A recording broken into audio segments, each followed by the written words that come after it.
Jeanne d'Arc est une fille de notable de la ville de Domrémy, aux portes de la Lorraine. Très jeune, elle entend des voix qui la conseillent. Ces voix viendraient du ciel. À 16 ans, elle décide de se rendre à Vaucouleurs pour demander à Robert de Baudricourt de l'amener jusqu'à Chinon pour rencontrer le roi. Son objectif est de faire couronner le roi à Reims et de libérer la ville d'Orléans, à l'époque assiégée par les Anglais. Finalement, elle rejoindra le roi à Chinon en mars 1429. Le roi va alors lui accorder sa confiance. Rapidement, elle part donc libérer Orléans avec l'armée royale. Des grands noms de la chevalerie française seront présents, comme La Hire, Gilles de Rais, Jean d'Aulon ou encore Jean de Dunois, le bâtard de Louis Ier d'Orléans. Galvanisant les troupes, elle va pousser les Français à battre les Anglais. Ces derniers seront alors contraints de lever le siège d'Orléans. La ville est libérée. Cependant, à l'annonce de la défaite d'Orléans, une armée de secours anglaise quitte Paris pour rejoindre Orléans. La bataille de Patay va alors s'engager. Durant la bataille, La Hire et ses hommes vont attaquer les archers anglais par les flancs. Ces derniers n'avaient pas été protégés par l'armée. Au même moment, la cavalerie française chargeait de face.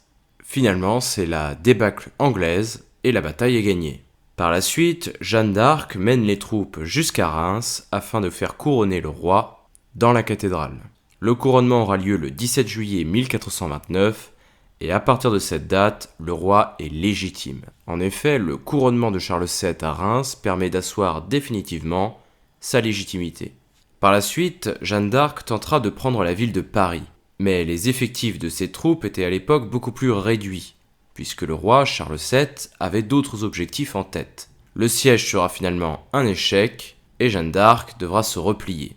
Alors abandonnée par ses voix et par le roi de France, qui veut désormais négocier la paix avec les Bourguignons et les Anglais, elle décide d'attaquer seule la ville de Compiègne, assiégée par les Bourguignons. Mais les combats tournent à l'avantage de l'ennemi. Elle tente alors un repli stratégique dans Compiègne, mais les portes étaient alors fermées. Jeanne et ses compagnons présents ce jour-là, comme par exemple Jean d'Aulon, seront alors capturés. Les Bourguignons conserveront Jeanne d'Arc prisonnière pendant plusieurs mois, mais Charles VII n'entreprend pas de démarche pour racheter la prisonnière. Finalement, les Bourguignons décident de revendre Jeanne d'Arc aux Anglais. Elle sera alors envoyée à Rouen. Après plus de 4 mois de procès montés de toutes pièces, les bourreaux vont tenter la torture sur Jeanne d'Arc. Ils lui présentent alors les instruments, mais elle refuse toujours de parler. Finalement, elle ne sera pas torturée, c'était de l'intimidation, mais le 24 mai 1431, ils emmènent Jeanne devant un bûcher. L'évêque Cochon, un agent des Anglais, lit alors les chefs d'accusation et lui annonce que si elle n'avoue pas immédiatement, il la fera brûler sur le bûcher. Jeanne va alors se soumettre à l'évêque Cochon. Cependant, le 28 mai, elle décide de quitter ses habits de femme et de reprendre ses habits d'homme. Lorsque ses geôliers entrent dans la cellule au matin et qu'ils la voient ainsi vêtue, ils comprennent qu'elle réfute de nouveau ses accusations. Elle sera donc déclarée relaps au regard de l'Église, mais Jeanne se dit désormais prête à mourir. Avant d'être brûlée sur le bûcher, Pierre Cochon va néanmoins lui accorder la communion. Or, pour une personne condamnée sur le bûcher, ce n'était pas d'usage.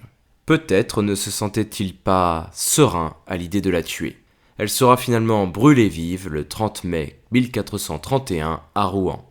En 1449, Charles VII décide de réhabiliter Jeanne d'Arc. En effet, sa légitimité repose entièrement sur Jeanne. Il lui doit son trône, et si c'est une hérétique, le roi d'Angleterre est un meilleur prétendant que lui. Il décide donc de la faire réhabiliter. Le pape Calixte III, en 1555, démarre un nouveau procès. Quelques juges qui avaient condamné à mort Jeanne d'Arc sont alors convoqués, et leurs déclarations seront cette fois favorables à Jeanne d'Arc. Ils changent d'avis comme de chemise, ou plutôt en fonction du roi qui contrôle la ville. Plusieurs témoins favorables à elle seront également entendus, dont certains de ses compagnons d'armes comme Jean Dunois ou encore Jean d'Aulon. La déclaration de ce dernier sera notamment décisive. Jeanne d'Arc sera donc réhabilitée.